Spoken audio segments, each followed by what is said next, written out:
Tollywood power star Pawan Kalyan, director Harish Shankar combo అనగానే ముందుగా గబ్బర్ సింగ్ సినిమానే గుర్తుకు వస్తుంది. పంచ్ డైలాగ్స్తో పాటు ఎంటర్టైన్మెంట్, హీరో ఎలివేషన్లు నెక్స్ట్ లెవెల్. ఈ తరహాలోనే వీరి కాంబినేషన్లో వస్తున్న ఉస్తాద్ భగత్ సింగ్ కూడా ఉంటుందని అందరూ భావిస్తున్నారు. అయితే ఇప్పుడు ఆ విషయాల్లో పవన్ కళ్యాణ్ లిమిట్స్ పెట్టారనే వార్త చక్కర్లు కొడుతుంది. ప్రస్తుతం పవన్ కళ్యాణ్ ఏపీ డిప్యూటీ సీఎంగా విధులు నిర్వహిస్తున్నారు. సనాతన ధర్మాన్ని గట్టిగా ప్రబోధిస్తున్నారు. దీంతో ఈ అంశాలని దృష్టిలో ఉంచుకునే సినిమా డైలాగులు ఉండాలని పవన్ కళ్యాణ్ డైరెక్టర్కు సూచించారని తెలుస్తుంది.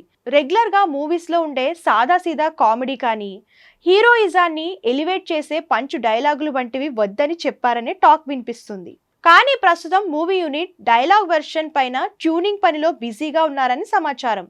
ఇక జూన్ 2వ వారంలో పవన్ కళ్యాణ్ సెట్ మీదకు రానున్నారని తెలుస్తున్నప్పటికీ ఇదంతా ఆయన రాజకీయ షెడ్యూల్పై ఆధారపడి ఉండనుంది.